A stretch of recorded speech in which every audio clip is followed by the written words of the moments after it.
Hi lovies, this is Erin and welcome back to my channel.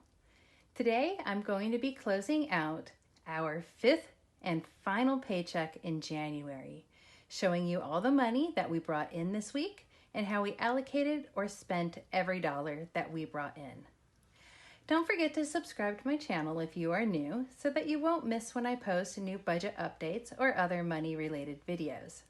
I do these paycheck budget check-ins every Thursday. So if you prefer this specific type of video and content, Thursdays would be the day to check back. And with that, let's go ahead and let's get started.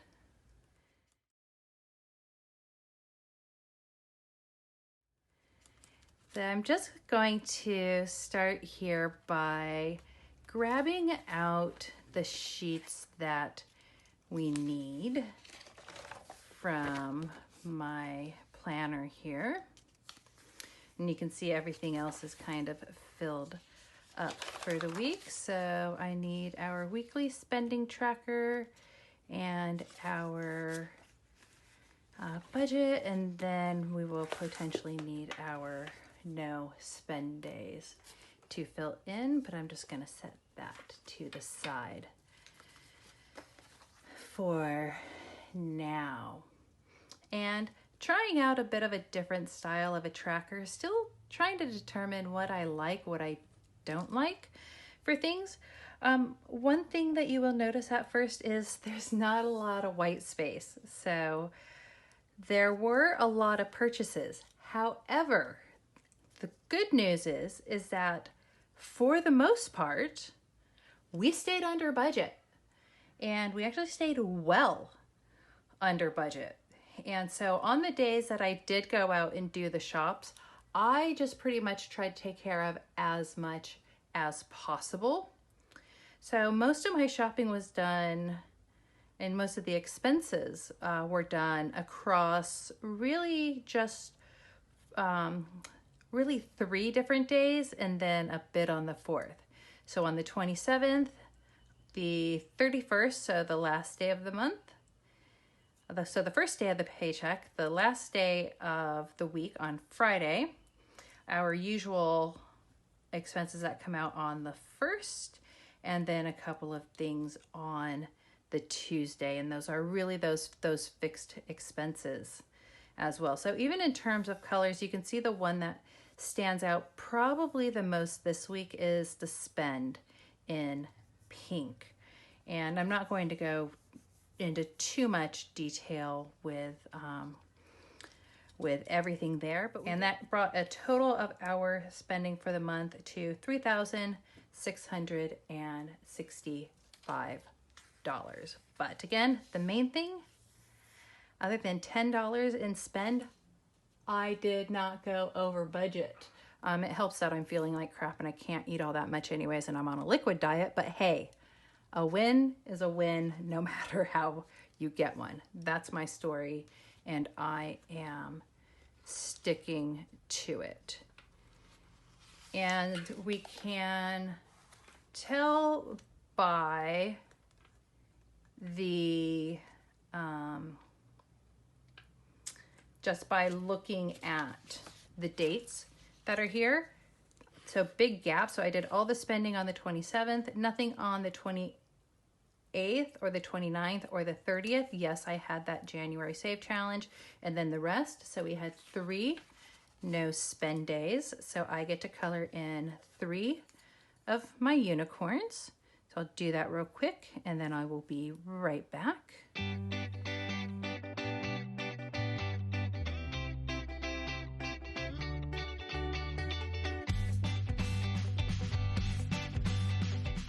Okay, so that gives us a total of 3 no spend days for this week and 5, 10, 11 no spend days for the month.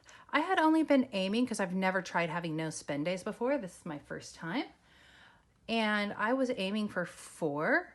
So I nearly had triple the number of no spend days. Happy with that, happy with the system that I am coming up with for that.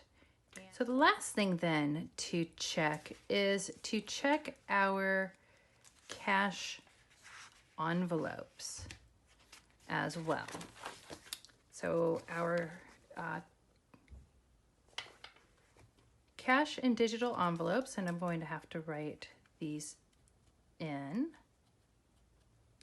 So a quick add up of those, we end up, because we had actually $10 left over from the previous week. So we have $50 total left over in groceries, 10 in household, 25 in spend, 247 for the dogs, 274 in fuel, and 362 for transport.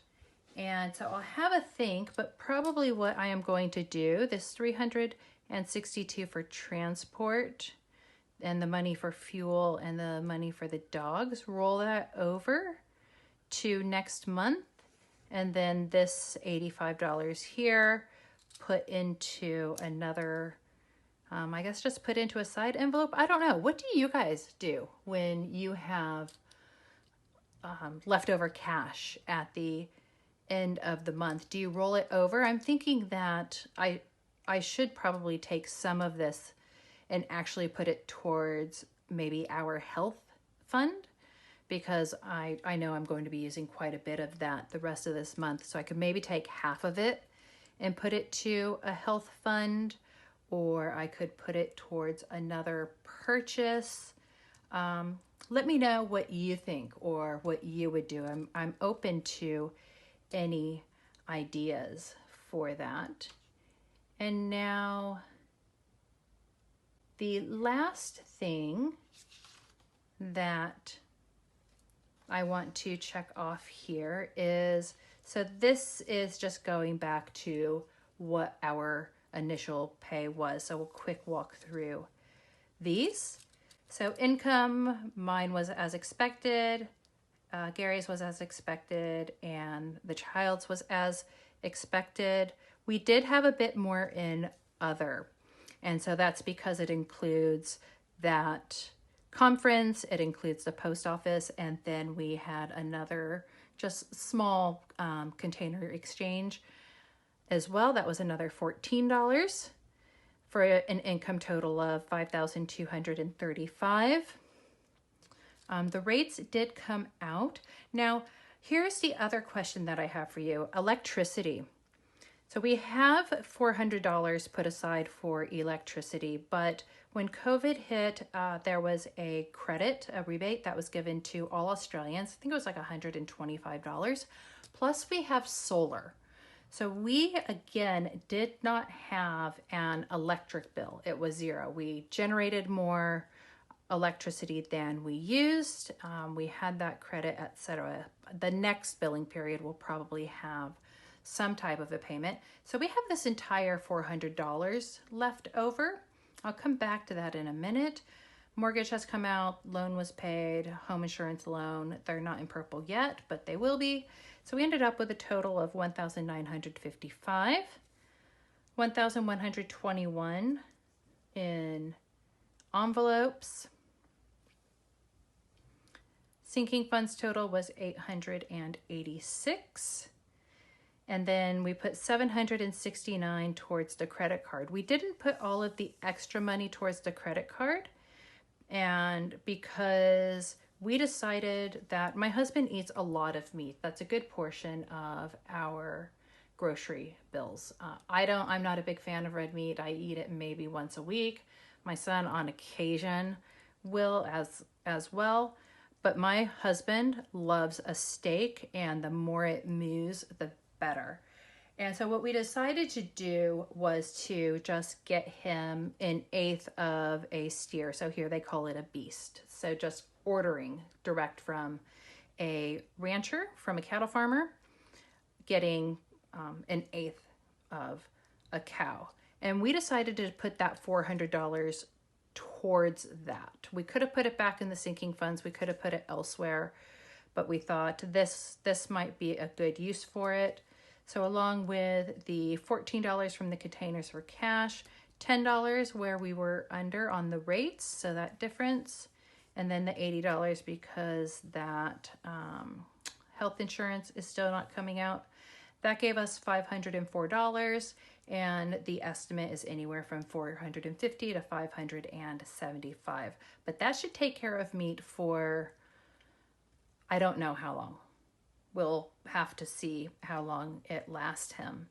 But what would you have done if you had that money left over? Would you have put it towards debt? Would you have put it towards savings? Would you reallocate it, or would you put it back into the electricity fund? I didn't really know entirely what to do, but once I ran this idea past my husband, and the funny thing is it will be delivered on Valentine's Day. So I was like, hey, don't have to get you anything for Valentine's Day now either. But curious to hear your thoughts on that as well. But that takes care of everything for the paycheck for this last week of January. That means that the only thing that we are going to have left to do is going to be closing out our entire January budget. And since we have a few last kind of dwindling payments, I will probably do that in about 2 weeks, that I will have that particular video ready. I'll also do a reflection on how everything worked. And then in between, I'm going to recalculate our net worth, because we paid down so much of our credit card this month. Our liabilities have really dropped. So I figure, why not? And I asked my husband, there's a few contingencies, but for the most part, he was okay with sharing that information. So that will be the next video that is up.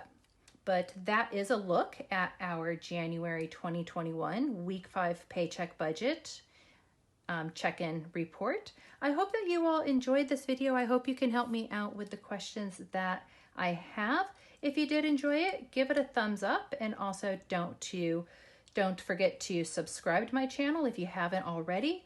Leave me a comment down below. Let me know how your 5th week of January went, any of your answers to, some of my queries of what to do with amounts of leftover money, or what you do with your leftover cash or digital money that's not spent, because $968, that's a lot.